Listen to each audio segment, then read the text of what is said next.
మిత్రులందరికీ జై భీమ్. ఈరోజు ఒక అద్భుతమైన జ్యోతి వెలిగినటువంటి రోజు. జనవరి 3 అనేది ఈ సంవత్సరంలో పండగ వాతావరణంగా మారింది. చాలా సంతోషం. సావిత్రిబాయి పూలే ఈ దేశానికి స్త్రీలకి విజ్ఞానం అందించిన మొట్టమొదటి ఉపాధ్యాయురాలుగా మనం చెప్పుకుంటా ఉన్నాం. ఈ దేశంలో ఉన్నటువంటి మూఢనమ్మకాలు, అవిద్య, అణచివేత కొనసాగుతున్న పరిస్థితి లోపల 1831 జనవరి 3న జన్మించినటువంటి సావిత్రిబాయి పూలే ఆ స్త్రీల విద్య కోసం ఉపాధ్యాయురాలుగా ఎన్నో సేవలు అందించి సామాజిక చైతన్యంతో కూడినటువంటి మహా యోధుడు, మహాత్ముడు జ్యోతిరావు పూలే సతీమణి అయినటువంటి సావిత్రిబాయి పూలే ఏ ఆధారం లేకముందు మూఢ విశ్వాసాలు విపరీతంగా కొనసాగుతున్న రోజుల్లో, స్త్రీకి స్వేచ్ఛ, స్వాతంత్రం, చదువు లేని రోజుల్లో ఆయన చదువును అందించి భార్యగా కాకుండా స్నేహితురాలుగా అనేక విజ్ఞానాన్ని అందించే దిశగా కృషి చేసినటువంటి జ్యోతిరావు పూలే ఆమె 17వ ఏటనే ఉపాధ్యాయురాలుగా మారి ఎంతోమందికి విద్యను బోధించినటువంటి ఉపాధ్యాయునిగా ఆమె కృషి చేసినటువంటి సేవలు మహాద్భుతం. ఆమె 207 సంవత్సరాల క్రితమే ఒక మహా అద్భుతాన్ని స్త్రీలకు అందించినటువంటి మహాను భావురాలుగా మనం చెప్పుకోవచ్చు. ఆమె ఎలాంటి ఈ రోజుల్లో భారత రాజ్యాంగం స్త్రీ హక్కులు, సమాన హక్కులు ఇవన్నీ కల్పించిన పరిస్థితి లోపల కూడా స్త్రీకి గౌరవం లేదు. కానీ ఏ రక్షణ లేని కాలంలో, ఏ హక్కులు లేని కాలంలో ఆ రోజుల్లోనే స్త్రీకి, ముఖ్యంగా బ్రాహ్మణంలో ఉన్నటువంటి స్త్రీ అణచివేత చాలా విపరీతమైంది, వికృతమైనది అని చెప్పుకోవచ్చు.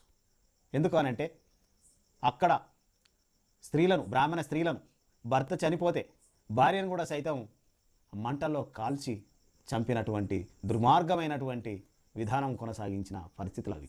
అక్కడి నుంచి ఆమె వ్యతిరేకించి స్త్రీలకు విజ్ఞానాన్ని అందించి మూఢ విశ్వాసాలను, మూఢనమ్మకాలను త్యాజించి ముందుకు వెళ్ళినటువంటి ఉపాధ్యాయురాలుగా, విద్యావంతురాలుగా, జ్ఞానోదయం కలిగించిన జ్ఞానజ్యోతిగా వెలిగినటువంటి మహానుభావురాలు.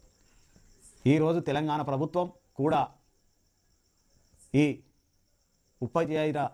ఉత్తమ ఉపాధ్యాయురాలుగా తీర్చిదిద్దడానికి కృషి చేసిన ప్రభుత్వం. ఇది అధికారికంగా ప్రభుత్వం పరంగా ఉపాధ్యాయుని దినోత్సవం జరపడం చాలా సంతోషకరం, హర్షించదగ్గ విషయం. ఇలాంటి కార్యక్రమాలు వాస్తవ చరిత్ర కలిగినటువంటి అనేకమైనటువంటి సత్యాలను తీసుకురావాల్సినటువంటి పరిస్థితి ఉన్నప్పటికీ గత ప్రభుత్వాలు వాస్తవ చరిత్రను తొక్కిపెట్టే ప్రయత్నం చేసినాయి. ఇప్పటికీ ఆశలను, అత్యాశలను ప్రజలకు ప్రేరేపణ కల్పించే విధంగా ఉన్నాయి తప్ప వాస్తవ చరిత్రకమైనటువంటి అంశాలను తీసుకురాలేకపోతున్నటువంటి ప్రభుత్వాలను మనం ఎన్నో చూసాం.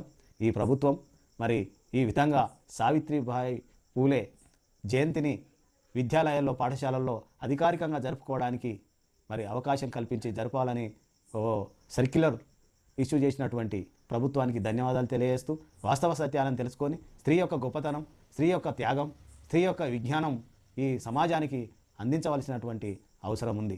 వాస్తవంగా చరిత్ర ఆధారంగా సావిత్రిబాయి పూలే ఆమె చేసినటువంటి విజ్ఞానవంతమైన సమాజాన్ని తయారు చేయడానికి చేసినటువంటి కృషి ఎనలేనిది, చాలా గొప్పదైంది. కాబట్టి అలాంటి మహానుభావురాలు యొక్క జయంతిని జరుపుకోవడం, అధికారికంగా ప్రభుత్వం తరపున చేయడం అనేది చాలా శుభసూచకం. వాస్తవ సత్యాన్ని ప్రజలకు అందించే విధంగా చేసినటువంటి ప్రభుత్వానికి ధన్యవాదాలు తెలియజేస్తున్నాయి.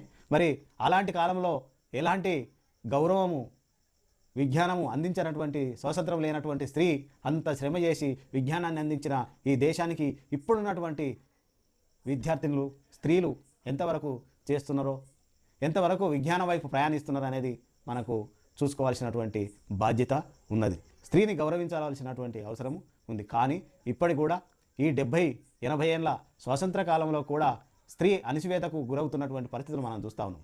ఇది దౌర్భాగ్యమైన పరిస్థితి. కాబట్టి స్త్రీలకు స్వేచ్ఛనియాలి, గౌరవాన్ని ఇవ్వాలి, వాళ్ళ ప్రతిభకు తగినటువంటి అవకాశాలు కల్పించే దిశగా అందరం ఈ సమాజం కూడా కృషి చేయాలని చెప్పేసి ఈ సందర్భంగా తెలియజేస్తూ సావిత్రిబాయి పూలే గారికి నివాళులర్పిస్తూ జై భీములు తెలియజేస్తున్నాం.